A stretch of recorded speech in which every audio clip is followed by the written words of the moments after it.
Cheddahh!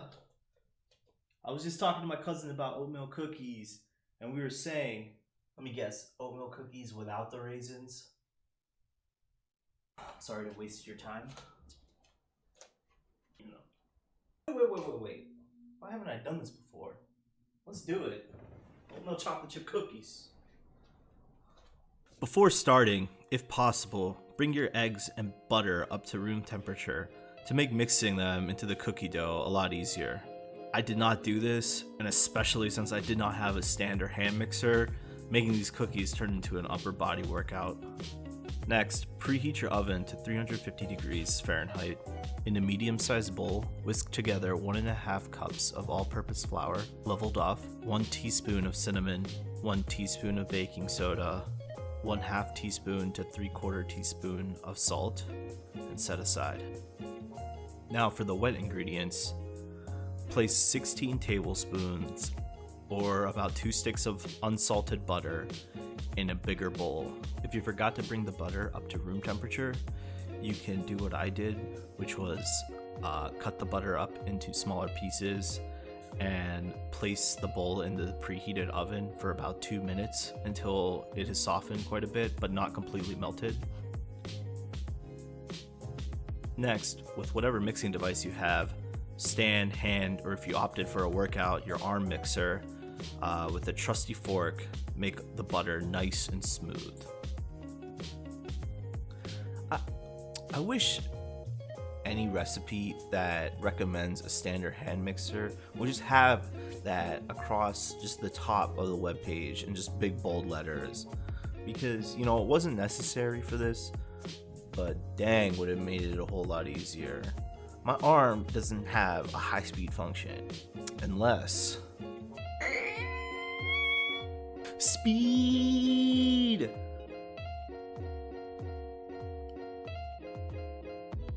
It should look something like this. After whipping the butter, add 1/2 cup of granulated sugar. Now the recipe calls for 1 cup of light or brown sugar, and I have brown sugar, but I wanted to try something different. I substituted brown sugar with 1 tablespoon of maple syrup and 1 cup of granulated sugar, and the cookies still turned out delicious. Now mix this until the sugar is incorporated. Whew. This would be delicious on a bagel or waffle.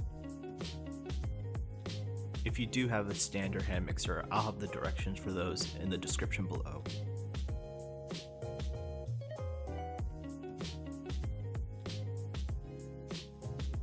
Now add your 2 eggs and 2 teaspoons of vanilla extract and mix and combine everything.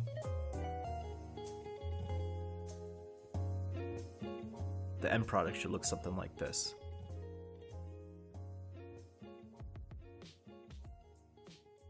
Last few things to mix in. First, mix your dry ingredients in.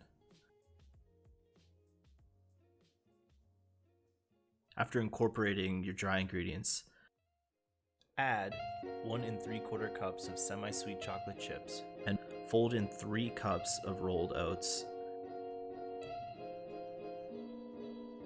I use quick rolled oats because it's what I had in my cupboard, but if you're able to get your hands on some whole rolled oats, this will probably give the cookie a better bite.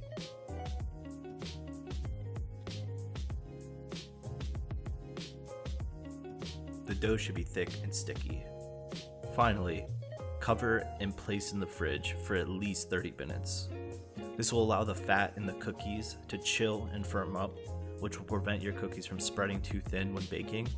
Also, this resting time will allow the flour to fully hydrate and soak up the liquids in the dough and result in the cookies browning better and baking more evenly.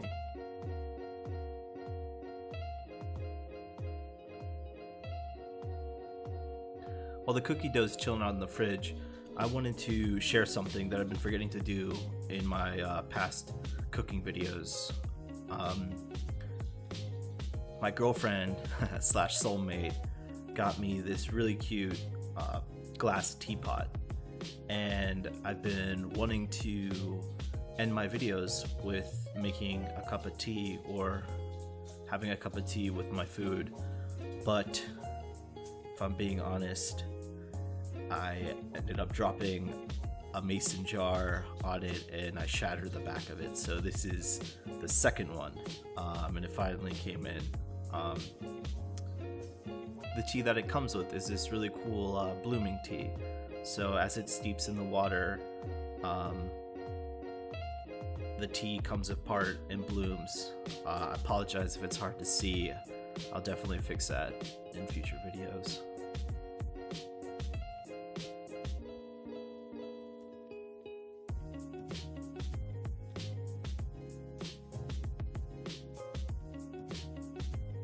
Cookies!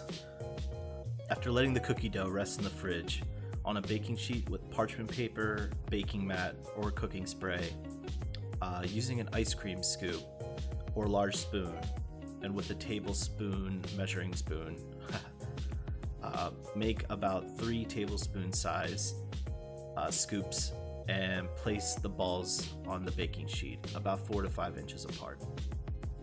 Sorry if that sounded confusing.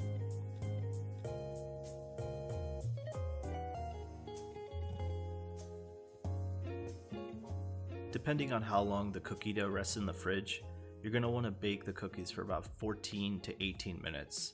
But what you're looking out for are the edges becoming lightly browned and the centers still being soft.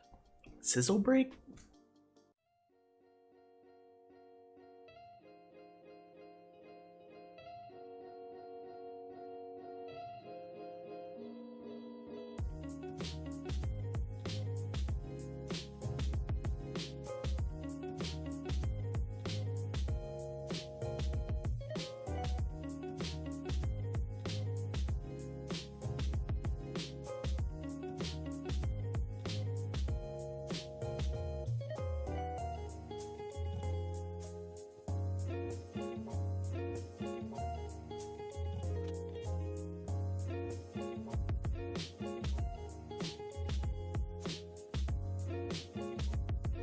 Take the cookies out of the oven and let them sit on the hot baking sheet for around 5 minutes.